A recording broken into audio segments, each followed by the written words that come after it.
Eu tenho uma palavra de Deus para o seu coração, a qual Deus nos tem garantido por certeza promessas grandes e firmes que nós não sabemos e vimos. Mas eu quero ler com os irmãos que estão nos acompanhando aqui, Gênesis capítulo 48, versículo 5, que diz assim: E Jacó continuou dizendo a José: Agora seus filhos Efraim e Manassés, que nasceram aqui no Egito antes de eu vir para cá, esses dois me pertencem. Efraim e Manassés são meus, tanto como os Ruben e Simeão. Se vocês tiverem meus tanto, se você tiver outros filhos, eles serão seus, e por serem irmãos de Efraim e de Manassés, terão parte da herança. Então eu quero te falar, meu irmão, essa palavra a qual Deus me colocou no coração, sobre os dois filhos de José, a qual eles tiveram, José teve então no Egito, quando ainda José foi chamado como governador, para governar sobre as terras do Egito, né? O faraó assim deu a sua filha Potifera para assim casar com ele e ter filhos. E Deus aprove abrir a madre desta mulher que casa com José, dando a ele o primeiro filho chamado de Efraim.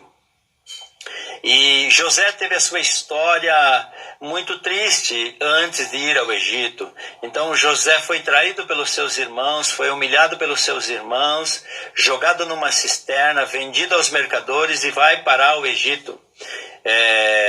Quando ele assim está vivendo essa situação, ele é um jovem moço ainda de 17 anos apenas, então ele sofre ali nos seus sentimentos fraternais, de amor com o pai, com a mãe, com os irmãos, porque ele é criado numa família, e então creio eu que ele sofre demais tendo essa surpresa pelos seus irmãos, a qual deveriam cuidar dele, por ele ser o irmão mais novo, um dos mais novos.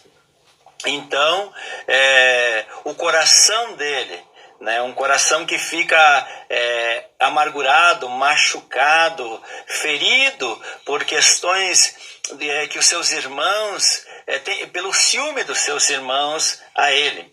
Então, o primeiro filho que Deus dá a ele para fazer ele esquecer do sofrimento que ele viveu, do passado triste, amargo a qual ele vivia, então ele passa a receber uma herança do Senhor. E essa herança do Senhor, Deus abre a madre da sua esposa, dando a ele um filho chamado de Efraim.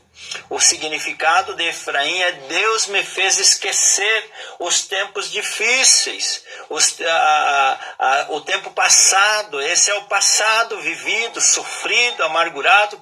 Então Deus presenteia José com um filho para ele esquecer, porque ele realmente esqueceu do que lhe fizeram, das ofensas, das afrontas dos seus irmãos. Tanto é que certo tempo depois os seus irmãos vêm ao Egito, porque o Egito tem a abastança de mantimento, né? Tem as condições para alimentar. Seu pai Jacó manda seus irmãos para lá, e você sabe a história, como que ela começa e como ela termina. Então, os irmãos dele chegam fronte a fronte a ele e tem que se curvar, reconhecendo que aquele sonho no começo que José tivera acerca do seu pai, sua mãe, seus irmãos, eram sonhos de Deus para a sua vida. Era uma promessa de Deus que haveria de levantar José como mantenedor da sua casa, da sua família, da sua história, da sua descendência. Então, eu alegro-me em poder compartilhar com você essa história de José, uma história que atual, hoje, é comigo e contigo que acontece. Deus nos presenteia com algo para nós esquecer o passado e viver o presente, que se chama Jesus Cristo. Vivemos não das coisas passageiras, das coisas passadas, dos que nos humilharam, dos que nos afrontaram, mas vivemos uma promessa, uma esperança em Jesus Cristo, que Ele é o autor e consumador da nossa fé, se chama Jesus Cristo o Senhor. E nós vivemos, tanto quanto José viveu, surpresas por surpresas que Deus tem preparado para nós, fazendo nós esquecer da vida passada, da vida mundana, do pecado que vivíamos outra hora, escravos do pecado, casamentos, separações, desilusões, drogas, prostituições e tanto outras coisas no passado que nós vivíamos.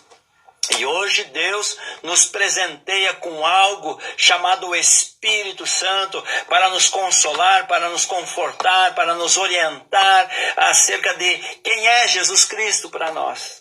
E deixa eu te dizer, Jesus Cristo é tudo o que o ser humano precisa. O que eu e você precisamos se chama Jesus Cristo, Senhor. Ele é o remédio para a depressão, Ele é o remédio para a opressão, Ele é o remédio para a pandemia, Ele é o remédio para a crise, Ele é o remédio da salvação, é Jesus Cristo. Então José recebe Nina, o primeiro filho. Pega o seu primeiro filho, chamado Efraim, nos braços, e ele tem alegria, porque Deus dá um bálsamo de refrigério na sua alma e faz ele esquecer todas as afrontas vividas pela sua família, pelos seus irmãos, aqueles que deveriam cuidar, aqueles que deviam amar, aqueles que deveriam proteger, fazem essas afrontas com o seu irmão mais novo, não sabendo eles que Deus havia escolhido José, quando a túnica é dada pelo seu pai, a túnica de muitas cores, colocando ele em destaque como um grande líder que Deus havia escolhido para levantar, para capacitar, mas também Deus, os seus eleitos, os seus escolhidos, Deus leva ao deserto. É necessário que todo o escolhido, todo o eleito do Senhor, ele passe pelo deserto. Ele tem um momento a sós com Deus, ele tem a oportunidade de crescer, de experimentar, de saber quem é Deus para ele. Então, nesse momento, eu venho dizer a você que, quem sabe, você ainda não experimentou quem é Deus, você não sabe quem é Deus na tua vida, você tem passado judiando de você, sentimentos de calúnia, de culpa, de humilhação que sofreu na igreja, sofreu em casa, pela família, sofreu no casamento, quem sabe pelos filhos. Eu não sei a tua história, mas eu venho dizer para você hoje com toda certeza que Deus já gerou dentro de você um filho gerado espiritualmente falando, para dar a você a alegria, a certeza da salvação.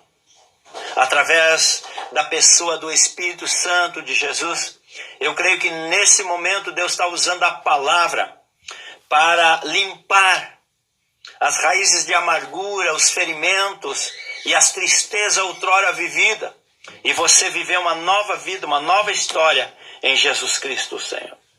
Mas passado isso, ele dá o primeiro filho, que era a lembrança para o esquecimento de todas as coisas ruins que aconteceram com José. Ele presenteia ali na frente com mais um filho, chamado Manassés.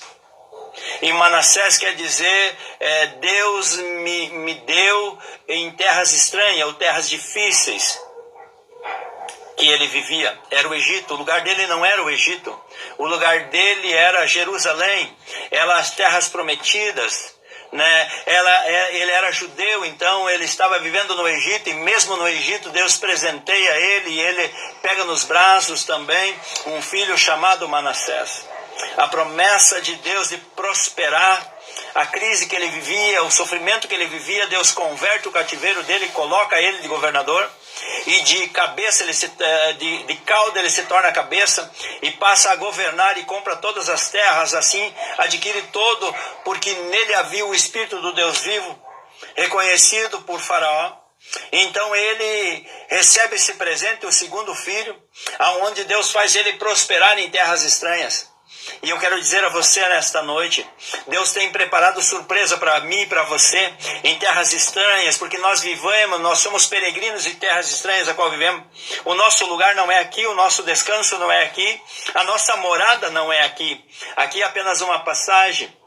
Aqui é apenas um tempo, aqui é apenas uma história, mas nós que temos o nosso nome escrito no livro da vida, temos uma promessa de Deus de prosperar, porque a Bíblia diz aquele que for fiel no pouco, e o pouco se fala dessa vida aqui que nós estamos vivendo, ela é pouca, ele é apenas um bocado, aquele que for fiel no pouco, a Bíblia diz que sobre o muito será colocado, e o muito colocado é o galardão celestial que nos aguarda, que nos espera.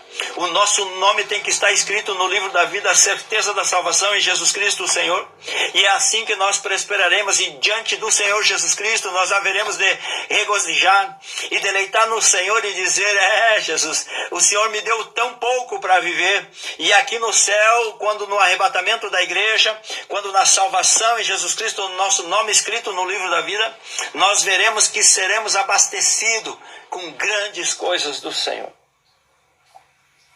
Quero dizer a você, meu amigo que está nos assistindo esta noite por esta live, que Deus tem tocado ao teu coração e dizer para você que a tua vida não pauta aqui na terra. Não é apenas esses poucos anos que vivemos aqui, mas a nossa vida é eterna com Jesus Cristo. A promessa de Deus, de um filho de esperança, de nós prosperar em terras estranhas, é que a bênção do Senhor nos alcança onde nós estiver. Crente, ele não precisa correr atrás de bênção, de milagres, campanhas e campanhas. O crente, ele precisa obedecer às Escrituras Sagradas, que a Bíblia diz, permanecer em Jesus Cristo, e a bênção do Senhor, ela nos alcança. E ela não acrescenta dor, ela é completa, ela é plena. E o Senhor nos faz prosperar. Eu vou dizer a você que quem teme ao Senhor, quem obedece ao Senhor, quem anda nas suas leis e nela medita de dia e de noite, ele prospera mesmo sendo catador de latinha. Porque a prosperidade, ela tem vários sentidos. Ela tem o sentido da prosperidade financeira, que é a riqueza, que é a abastança de bens, mas tem a prosperidade chamada paz de espírito. O cristão que está em Jesus Cristo, ele precisa prosperar na questão da paz de espírito. Ele precisa ter a certeza e a convicção de que realmente a sua alma está regozijada no Senhor Jesus Cristo. E essa promessa de conquista em tempos difíceis, nós estamos vivendo uma pandemia desenfreada, onde muitas vidas foram dizimadas, crentes, não crentes, salvos e não salvos, nós sabemos disso. E nós que estamos firmados em Jesus Cristo, que prosperamos em terras estranhas, mesmo em tempos de crise, é tempo de nós plantarmos e colher. Ainda dá tempo de casar e dar-se em casamento, de plantar, de colher, de comprar e de vender. Ainda há um tempo. Eclesiastes fala que há um propósito, há um tempo para todas as coisas. Então eu e você ainda temos um tempo. Qual é o teu desejo? Qual é a sua vontade? O que você almeja? O que você espera? Você está prosperando? Aliás, você prospera naquilo que faz? Você tem paz naquilo que faz? Você tem regozijo no trabalho? A Bíblia também fala que do suor do nosso rosto comeremos feliz o nosso pão. Você está feliz? Você está feliz com Deus? Você já entregou a sua vida a Jesus Cristo? O teu nome já está escrito no livro da vida? Você é um bem-aventurado. E eu quero com essas palavras aqui dizer a você que Deus te abençoe, que Deus te ampare, que nessa pandemia, aquela pesquisa que fizeram, que muitos vão enlouquecer, outros serão acometidos da depressão, outros adoecerão, outros serão dizimados. Você que está em Jesus vai prosperar. A tua vida não será mais a mesma depois dessa fase, depois desta palavra. Você viverá em novidade de vida, o Senhor. Que Deus te abençoe grandemente e que a tua família haja salvação entre teus irmãos. E se algo tem acontecido na igreja, na família, no casamento, perdão é o melhor remédio. Perdoa. Perdoa. Porque assim como nós fomos perdoados por Deus dos nossos pecados cometidos, devemos perdoar aqueles que nos perseguem, aqueles que nos ferem, aquele que nos ofende, porque os filhos espirituais nascerão e você verá as heranças do Senhor sobre a sua vida, em nome de Jesus Cristo. Amém.